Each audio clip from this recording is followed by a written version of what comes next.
Tahukah Anda, buah adalah sumber vitamin dan antioksidan alami yang dapat meningkatkan metabolisme tubuh. Sayur memperlancar buang air besar dan dapat menurunkan risiko terkena berbagai penyakit kronis. Selalu mengonsumsi air mineral untuk menjaga keseimbangan cairan tubuh.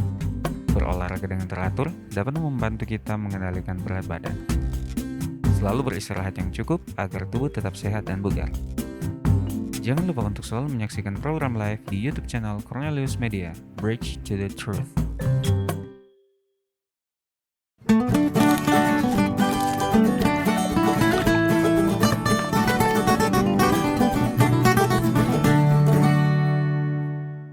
Selamat malam dan selamat berjumpa kembali di Live in Fullness to Eternity. Senang saya Martin Sutomo dapat menemani Anda dalam 40 menit ke depan dalam program yang mendiskusikan informasi seputar kesehatan dan juga pola hidup sehat untuk kita semua. Dan di malam hari ini dalam seri kesehatan organ, salah satu topik yang kita akan bahas bersama dan diskusi bersama di malam hari ini yang sehubungan dengan tulang adalah topik rickets.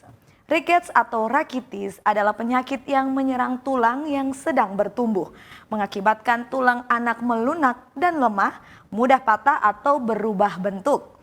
Bagaimana details dari penyakit ini dan bagaimana menolong anak kita terhindar dari serangannya. Untuk itu di studio kami sudah hadirkan dokter yang siap untuk membahas lengkap penjelasan dari topik kita di malam hari ini. Beliau adalah Dr. Juanita Tetengian. Dr. Juanita menamatkan diri sebagai dokter dari Universitas Samratulangi pada tahun 2004 silam. Kemudian menamatkan program Magister Kedokteran Klinik dan Spesialis Anestesi dari Universitas Airlangga. Saat ini dokter bekerja sebagai anestesiologis di Kabupaten Minahasa Tenggara, RSUD Mitra Sehat, dan Rumah Sakit Siloam Sonder. Dan saat ini mari kita langsung menyapa narasumber kita di malam hari ini, Dr. Juanita Tetengian.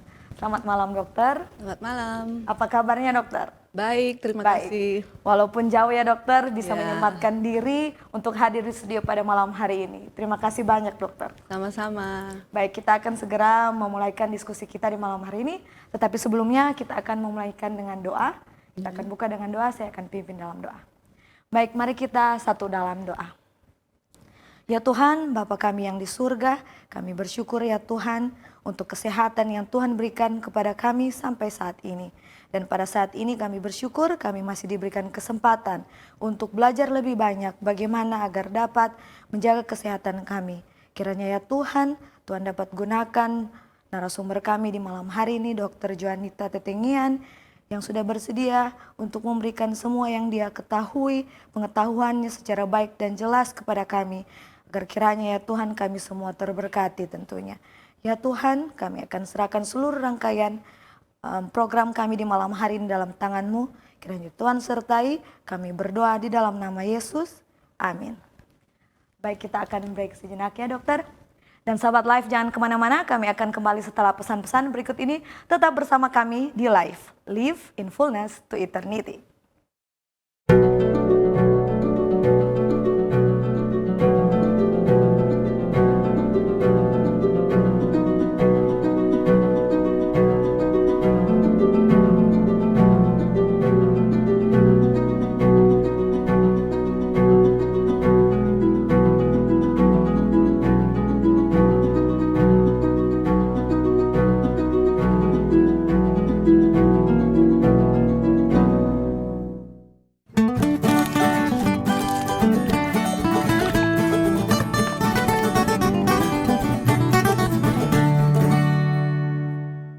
Kembali lagi dengan kami di Live in Fullness to Eternity. Dan kita langsung saja kepada narasumber kita, Dr. Juanita. Dokter, sehubungan dengan diskusi atau topik kita di malam hari ini, rickets atau rakitis ya dokter. Apa saja yang rindu untuk dokter berikan untuk mengawali diskusi kita? Dipersilakan dokter. Terima kasih. Rickets itu adalah suatu kelainan tulang pada anak-anak. Nah, yang disebabkan karena kekurangan vitamin D yang ekstrim dan berkepanjangan. Ada rickets yang bersifat genetik, tapi itu termasuk dalam kasus yang langka. Jadi dalam hal ini untuk kasus genetik itu termasuk kasus yang langka, sangat jarang terjadi. Nah, kemudian rickets ini menyebabkan tulang menjadi lunak dan lemah. Nah, kenapa kekurangan vitamin D itu menyebabkan penyakit rickets? Karena vitamin D itu membantu tubuh anak-anak untuk menyerap kalsium dari makanan. Nah, karena itulah kondisi kekurangan vitamin D itu menyebabkan tubuh anak itu sulit untuk mempertahankan kadar kalsium dalam tulang. Nah, karena kekurangan kalsium inilah yang menyebabkan terjadinya rickets. Kemudian apa yang menjadi gejala dari penyakit rickets ini? Yang pertama itu pertumbuhan terhambat, kemudian keterampilan motorik anak itu terlambat. Jadi dalam artian anak-anak itu dalam gerakan motoriknya itu menggerakkan anggota tubuhnya, tangan, kaki dan lain-lain itu terlambat dibanding anak seusianya yang normal. Kemudian terdapat juga nyeri di tulang belakang, di pinggang dan kaki. Kemudian bisa juga terjadi kelemahan otot dan mungkin yang sering kita lihat adalah istilahnya bow legs, itu kaki O. Nah, itu sering kita temukan pada anak dengan rickets. Nah, kemudian apa penyebab dari rickets ini? Seperti penjelasan awal tadi, rickets ini disebabkan karena pertama kekurangan vitamin D. Kemudian ada faktor juga yang walaupun vitamin D-nya cukup, tapi terdapat masalah dalam penyerapan vitamin D itu sendiri. Contohnya pada infeksi usus atau kalau dalam bahasa kedokterannya itu inflammatory bowel disease. Jadi terjadi infeksi pada usus, kemudian pada kasus dengan permasalahan pada ginjal juga bisa menyebabkan penyerapan itu berkurang dan bisa juga yang ada namanya celiac disease itu bisa menyebabkan penyerapan dari nutrisi-nutrisi itu terganggu. Nah, itu makanya juga bisa menyebabkan kekurangan vitamin D. Nah, kemudian faktor-faktor resiko apa yang bisa menyebabkan rickets ini? Nah, yang pertama itu anak-anak dengan kulit gelap. Kulit gelap itu artinya pigmen melaninnya banyak di kulit. Nah, dengan banyak pigmen melanin ini, maka kemampuan kulit untuk memproduksi vitamin D dari sinar matahari itu jadi lebih kecil dibanding yang kulit lebih terang. Karena ibaratnya kita pakai sunblock kan, jadi tertutup, jadi menghalangi kulit untuk memproduksi vitamin D. Nah, kemudian faktor risiko yang kedua itu adalah ibu-ibu hamil yang memang sudah kekurangan asupan vitamin D itu selama kehamilan. Nah, jadi untuk ibu-ibu hamil juga harus memperhatikan asupan dari vitamin D ini. Kemudian ada faktor risiko dari letak geografis, dalam artian ini daerah yang kurang terpapar sinar matahari. Ya, mungkin kalau kita di negara tropis, sinar matahari kita mungkin banyak. Tapi beda dengan daerah yang di lintang utara itu paparan sinar matahari mereka lebih sedikit dari kita. Jadi itu juga bisa menjadi faktor resiko anak-anak di sana lebih banyak terkena rickets daripada anak-anak di daerah tropis. Nah, kemudian faktor resiko juga kelahiran prematur. Jadi ini dalam logikanya itu kan harusnya 9 bulan itu dalam kandungan janin itu mendapat asupan vitamin D dari ibu. Nah, kalau lahir prematur kan di bawah 9 bulan artinya boleh 7 bulan kan. Jadi waktu untuk mendapatkan vitamin D itu kan otomatis lebih sedikit. Nah, jadi bisa juga saat bayi lahir itu dia bisa menderita rickets. Kemudian ada juga pengguna obat-obatan. Ada obat-obatan yang bisa juga mengurangi kerja vitamin D dalam tubuh. Contohnya antivirus, dalam ini antivirus yang HIV/AIDS. Nah, itu juga bisa menjadi faktor resiko terjadinya rickets. Kemudian apa komplikasi dari rickets itu sendiri? Nah, komplikasi dari rickets jika dibiarkan kita tidak langsung intervensi itu bisa menyebabkan kegagalan pertumbuhan dari anak itu. Kemudian bentuk tulang belakang abnormal. Jadi karena kan logikanya kan tulangnya itu tidak kuat. Jadi tulang belakang kan menyanggah tubuh. Jadi otomatis dia bisa dalam hari ini bengkok atau tidak dalam bentuk normal. Bisa ada istilah kedokterannya skoliosis, ya begitu, kifosis, ya. Ada tulang belakang seperti huruf S atau cekung. Nah, kemudian kelainan bentuk tulang. Kelainan bentuk tulang seperti yang sudah saya katakan tadi, mungkin Bowlegs, ya, kaki O. Nah, itu kan juga deformitas tulang. Kemudian kerusakan gigi. Vitamin D juga bisa menyebabkan kerusakan gigi jika tidak diintervensi lebih awal. Kemudian bisa juga terjadi kerusakan gigi bila tidak diintervensi lebih awal. Dan yang terakhir, komplikasi dari rickets ini pada anak-anak juga bisa terjadi kejang. Kemudian apa pencegahan yang bisa kita lakukan untuk mencegah anak-anak menderita rickets? Nah, ada beberapa cara. Yang pertama itu mendapatkan sinar matahari yang cukup. Nah, kulit anak-anak itu memproduksi vitamin D saat terekspos dengan sinar matahari.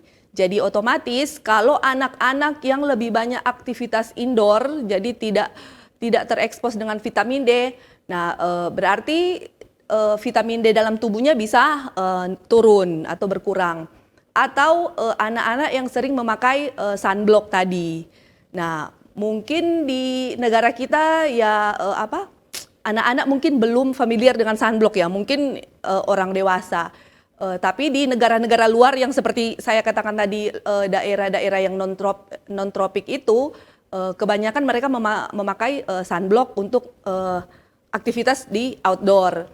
Nah, jadi itu mungkin yang jadi dilema kita saat ini, ya, ibu-ibu sekarang, karena kan anak-anak lebih banyak dengan gadget bermain di dalam rumah. Nah, jadi ya itu tadi, dia memblok sinar yang memproduksi vitamin D justru. Nah, kapan itu kita bisa membiarkan anak-anak untuk beraktivitas di luar ruangan? Dalam hal ini untuk mendapatkan sinar matahari yang cukup, seperti yang saya katakan tadi. Nah, itu sekitar 10 sampai 15 menit jika menjelang siang. Menjelang siang, ya, ada literatur yang cuma mengatakan menjelang siang. Jadi mungkin bisa kita artikan menjelang siang itu di bawah jam 11, ya kan, siang jam 12. Sekitar jam 10 sampai jam 11 itu 10 sampai 15 menit terpapar sinar matahari itu cukup. Tapi ada literatur juga yang mengatakan yang lebih pagi dari itu bisa sampai 30 menit. Jadi itu sekitar jam 9, jam 8, jam 9 itu bisa sampai 30 menit terpapar dengan sinar matahari yang sehat untuk anak-anak. Nah, kemudian yang kedua untuk pencegahan yaitu dari makanan. Jadi ada makanan-makanan yang memang mengandung vitamin D alami. Contohnya minyak ikan. Minyak ikan itu dari segala jenis ikan. Kemudian lemak dari ikan salmon dan ikan tuna. Itu lemak salmon dan tuna itu tinggi kandungan vitamin D dan kuning telur. Nah, itu yang makanan alami. Ada juga makanan-makanan yang sudah ditambahkan vitamin D. Dalam hal ini mungkin yang olahan-olahan, ya. Sereal, nah itu mengandung vitamin D juga. Jadi kita bisa baca di komposisinya itu ada rata-rata sereal, roti bisa, jus, kemudian yogurt, keju, dan susu formula bayi. Kan biasa itu ada di komposisinya, kita bisa lihat kandungan vitamin D-nya ada berapa. Nah, kemudian ada khusus untuk bayi yang ASI eksklusif. Bayi yang ASI eksklusif artinya kan dia tidak mendapat susu formula. Nah, dalam human breast milk itu, jadi susu ibu itu ASI itu sebenarnya kurang kandungan vitamin D-nya. Makanya itu bayi yang ASI eksklusif tidak memakai susu formula itu sebaiknya ada rekomendasi itu diberikan vitamin D drops atau vitamin D tetes, itu vitamin D dari luar, itu 400 international unit per hari dosisnya, khusus untuk bayi baru lahir yang ASI eksklusif. Kalau bayi dengan susu formula mungkin sudah teratasi dengan kandungan vitamin D dalam susu formula. Seperti itu.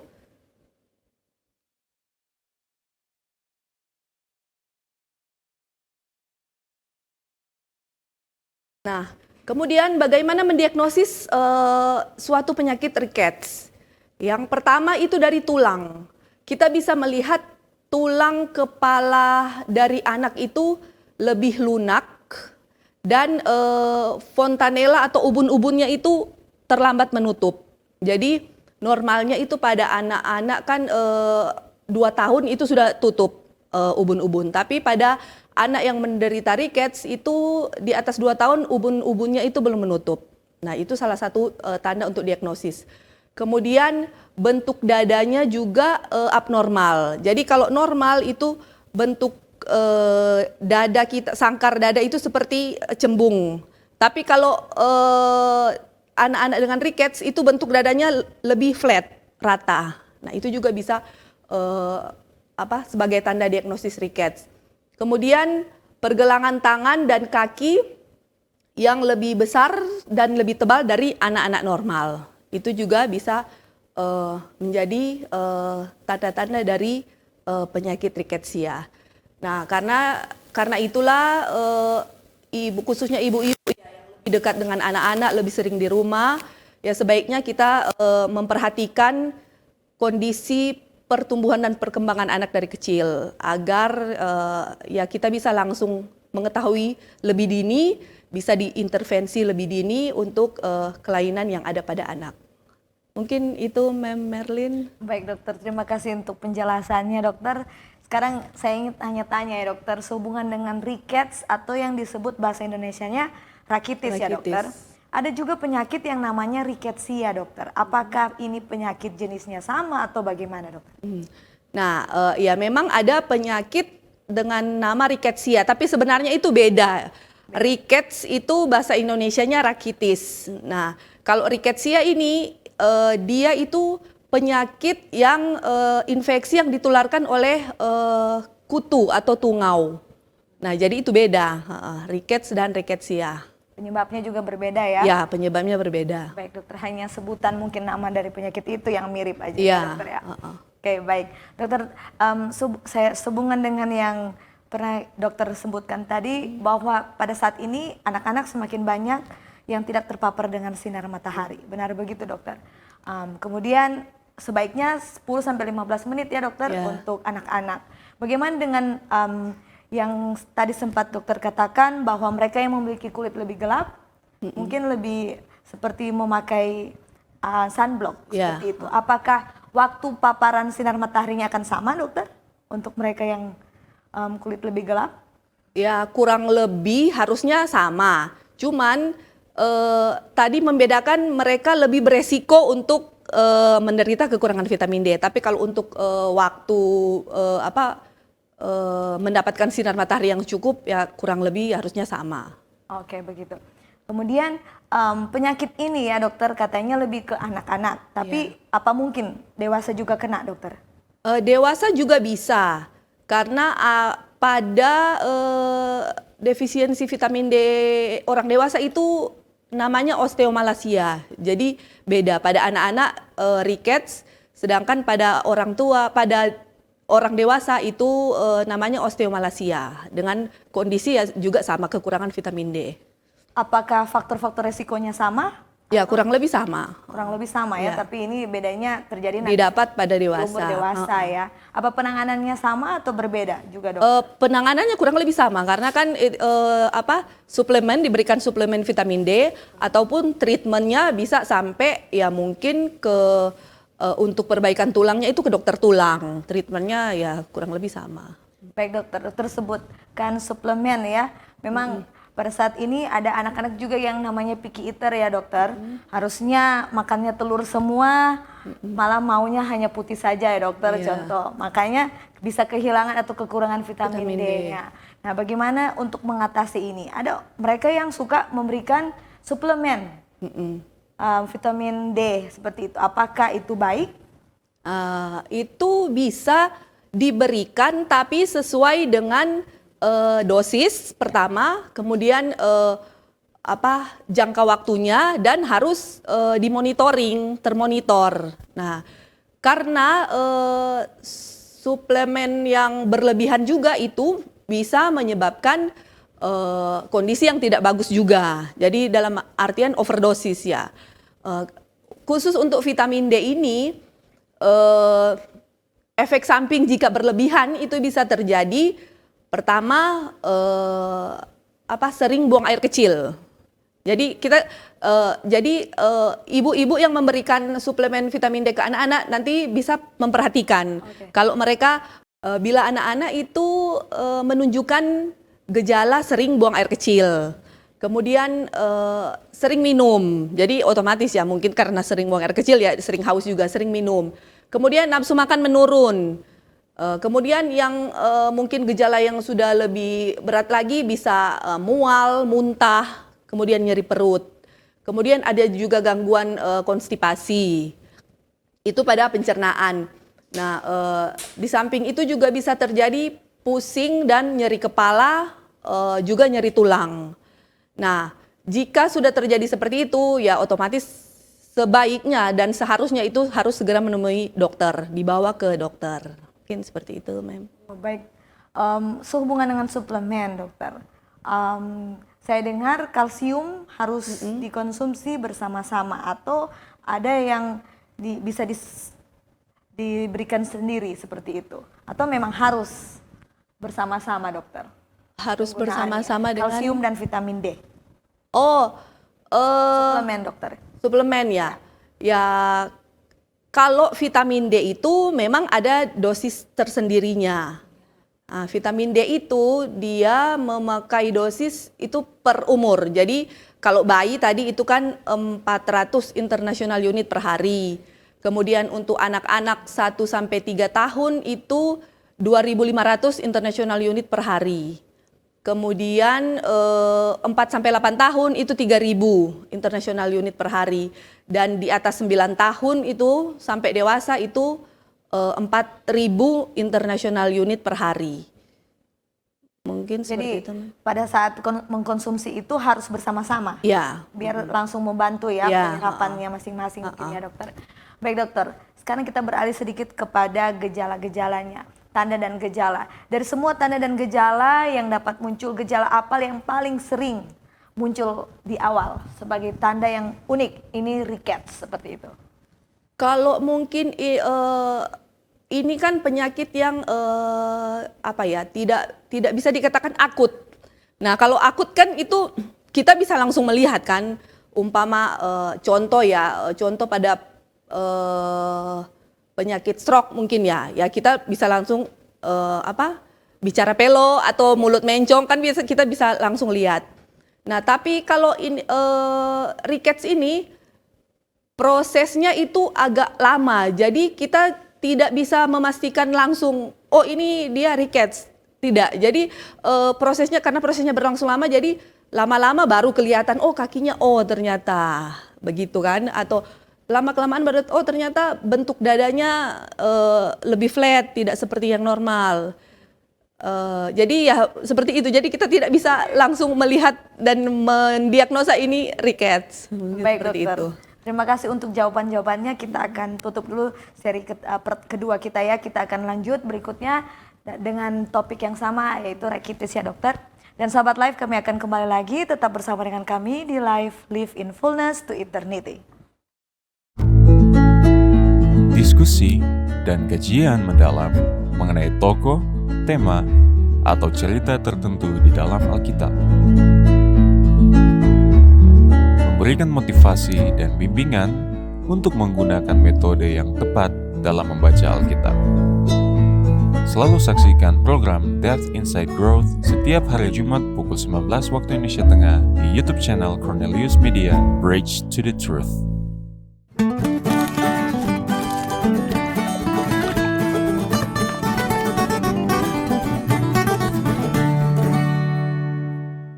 Terima kasih Anda masih setia bersama kami di Live in Fullness to Eternity. Kita kembali kepada narasumber kita, Dr. Juanita. Baik dokter, kita sambung diskusi kita. Saya dengar tadi dokter sebutkan bahwa ini penyakit menular dari orang tua ke anak karena ada faktor genetik. Benar begitu dokter?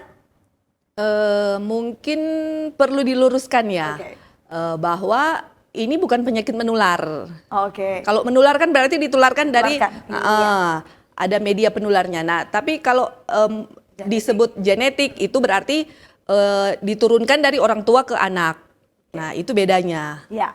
Nah, dan untuk itu dokter, apakah pada saat seseorang hamil kemudian kekurangan vitamin D atau kalsium, pada saat dia lahir, anak itu langsung bisa terkena rakitis ini, atau mungkin arti genetik ini karena genetik dia memiliki resiko yang lebih tinggi kemudian hari, seperti itu dokter? Ya, jadi bisa saya jelaskan ya bahwa anak yang tidak memiliki penyakit turunan pun itu bisa terkena rickets ini pada saat ibunya itu selama hamil kurang mengkonsumsi vitamin D. Jadi walaupun tidak ada faktor genetik di keluarga itu, tapi jika ibunya selama hamil kurang mengonsumsi vitamin D, itu bayinya bisa terkena rickets juga tanpa ada faktor genetik tadi. Baik dokter. Untuk pencegahannya tadi sempat disebutkan vitamin D ya, konsumsi dengan kalsium secara bersama-sama. Apa benar penderita rakitis ini selain kekurangan vitamin D, ujung-ujungnya dia pastinya kekurangan kalsium juga? Ya, otomatis begitu, seperti itu. Karena jika kekurangan vitamin D, jadi tubuh itu tidak mampu mempertahankan level kalsium di dalam tulang. Jadi otomatis jika vitamin D kurang, kalsiumnya juga kurang. Oke, baik dokter. Nah, kita lihat dari gejala-gejala jika kita kekurangan kalsium atau mengalami hipokalsemia ya dokter. Mereka yang mengalami hipokalsemia ini condong memiliki gejala seperti kejang otot dan juga kesemutan ya di daerah kaki mungkin. Benar begitu dokter? Ya. Baik, jika demikian apakah ibu hamil ya yang memiliki tanda atau gejala-gejala yang sama seperti condong kram-kram, salah duduk mungkin ya, atau mungkin kesemutan, kejang otot juga merupakan tanda bahwa ibu hamil tersebut kekurangan vitamin D. Bagaimana? Nah, itu tidak bisa kita katakan secara langsung ya, ibu hamil dengan keluhan seperti tadi itu, langsung dia berarti dia kekurangan vitamin D. Karena pada ibu hamil itu banyak faktor yang bisa menyebabkan gejala seperti tadi. Karena kan ya kita tahu sendiri pada ibu hamil itu terjadi perubahan-perubahan fisiologis dalam tubuh.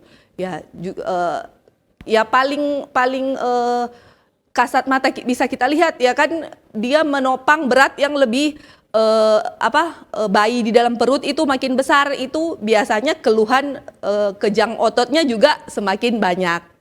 Mungkin seperti itu. Jadi tidak bisa kita katakan langsung kalau ibu hamil dengan kejang otot itu, kekurangan vitamin D, itu tidak bisa kita langsung bilang kekurangan vitamin D. Jadi harus ada diagnosisnya dulu. Oke, baik dokter. Dan untuk pencegahannya dokter, karena penyakit ini merupakan proses panjang ya, kekurangan vitamin D. Bagaimana dengan pada saat kita sudah ketahui diagnosanya, ini rickets. Untuk penyembuhannya apakah akan lama juga? Ya, kalau logikanya ya seperti itu, karena kan kekurangan vitamin D itu terjadi perlahan kan, jadi tidak langsung dia kekurangan vitamin D, karena ya seperti saya katakan di awal tadi, asupan yang kurang dalam jangka waktu yang panjang, baru dia terkena rickets, bisa terkena rickets. Nah, otomatis juga untuk terapinya ya kita tidak bisa mengharapkan juga langsung, karena untuk menaikkan kadar vitamin D itu dalam darah itu tidak otomatis bisa kita langsung naikkan secara cepat. Ini bukan seperti contohnya, kalau kita anemia, HB-nya turun, kita masukkan darah, transfusi darah, HB bisa langsung naik. Kalau ini memang butuh proses, jadi tidak bisa langsung penanganannya bisa langsung selesai dalam waktu singkat. Seperti itu. Kemudian untuk mereka yang sudah terlanjur kakinya O ya, bentuk O atau X seperti itu, apakah penanganannya atau penyembuhannya, proses penyembuhannya apakah cukup untuk minum saja suplemen vitamin dan kalsiumnya? Nah, pada anak-anak yang sudah dengan deformitas tulang yang sudah seperti kaki O atau kaki X tadi ya yang disebutkan itu, penanganannya itu mungkin langsung ke dokter tulang, dan tidak bisa hanya dengan konsumsi vitamin D saja. Jadi mungkin kasus-kasus seperti itulah yang seperti saya sudah katakan tadi itu butuh tindakan operatif. Nah, untuk memperbaiki struktur tulangnya. Jadi lebih baik untuk pergi konsultasikan Ya. ya daripada langsung ambil Vitamin D suplemen ya dan sendiri. dikonsumsi. Kemudian dokter, apa aja sebenarnya yang dilakukan medis pada saat atau dianjurkan medis pada saat orang memiliki sakit seperti ini, dokter? Selain obat, apakah ada cara lain? Cara lain ya mungkin seperti tadi pencegahannya sudah kan. Kemudian terapi suplemen. Dan yang paling terakhir itu kalau deformitas tulangnya sudah parah ya ke dokter untuk memperbaiki operasi, untuk tindakan operasi. Ya. Oke, biasanya untuk melakukan operasi ini dokter, apa yang dilakukan? Tujuannya apakah mereka akan meluruskan dengan cara dipotong atau bagaimana? Karena Mungkin operasi. ya, mungkin detailnya ini dokter bedah tulang Oke, ya. baik, dokter. Tapi ya kurang lebih itu memperbaiki struktur ya berarti di Ada yang tulangnya biasa itu ya. ya. Oke. Baik, Mungkin luar seperti biasa. itu. Baik, terima kasih dokter untuk pembahasan yang luar biasa. Dan pemirsa sekalian, luar biasa sangat menarik pembahasan kita di malam hari ini. Sudah saatnya kita untuk menutup diskusi kita. Tetapi sebelumnya di akhir pembahasan kita di malam hari ini, bolehkah saya minta dokter untuk memberikan sedikit closing statement, apa saja manfaat yang penting untuk disimpan bagi sahabat live sekalian? Dipersilakan. Closing statement saya terutama ditujukan untuk ibu-ibu ya ibu-ibu kan yang lebih dekat dengan anak-anak di rumah. Jadi peran dari ibu-ibu itu sangat besar dalam menilai anaknya itu apakah terkena rickets atau tidak, karena ya tadi gejala-gejala awalnya itu diperhatikan oleh lebih tahu itu ibu yang selalu bersama dengan anak-anak. Kemudian pencegahannya juga itu yang berperan di sini adalah ibu-ibu, karena seperti tadi kan anak-anak yang sekarang sudah mayoritas aktivitasnya indoor, main gadget. Nah, otomatis kan di sini peran ibu-ibu juga yang mengasuh anak-anak di rumah, bagaimana membuat anak-anak untuk bisa beraktivitas outdoor. Mungkin seperti itu, dan jika sudah terdapat kelainan yang parah dalam hal ini seperti tadi deformitas tulang itu, ya segeralah dibawa ke dokter, dalam hal ini dokter tulang ya, spesialis bedah tulang yang mungkin lebih berkompeten untuk tindakan operatifnya. Mungkin seperti itu. Baik dokter, jadi penekanannya memang peran seorang ibu ya sangat berpengaruh untuk pencegahannya juga ya dokter. Baik, terima kasih dokter. Pada saat ini kita akan segera tutup diskusi kita. Bisakah minta kesediaan dokter untuk pimpin kita dalam doa? Ya, untuk menutup kegiatan kita, mari kita berdoa. Tuhan Yesus Bapa dalam surga, terima kasih Tuhan karena Engkau sudah memimpin acara kami dari awal hingga bisa selesai dengan segala baik. Kiranya materi-materi yang sudah disampaikan tadi bisa berguna bagi kami semua dan bisa dipergunakan untuk kemuliaan nama-Mu. Saat ini kami hendak kembali ke tempat kami masing-masing. Tuhan mau jaga dan lindungi sertai kami semua. Kiranya nanti kami bisa bertemu dalam keadaan sehat sejahtera yang berasal daripada-Mu. Terima kasih Tuhan Yesus, dalam nama Yesus kami berdoa. Amin. Amin. Sekali lagi terima kasih banyak dokter untuk waktu yang sudah diberikan, juga ilmu yang sudah dibagikan kepada kita semua tentunya. Sama-sama. Tidak lupa kami ucapkan terima kasih juga kepada pemirsa di rumah, sahabat live yang sudah dengan setia mengikuti siaran ini hingga pada akhirnya. Dan saatnya kami pamit mundur diri, demikianlah perjumpaan kita di malam hari ini. Dan tentunya jika Anda merasa diberkati dengan program kami di malam hari ini, Anda bisa langsung share video kami kepada keluarga dan sahabat yang Anda cintai. Jangan lupa juga tetap ikuti program Cornelius Media yang menarik lainnya, dan jangan melewatkan pembahasan episode live selanjutnya minggu depan dengan topik amnesia. Akhir kata, saya Mertin Sutomo dan seluruh kru yang bertugas di malam hari ini mengucapkan selamat malam, sampai jumpa, dan salam sehat.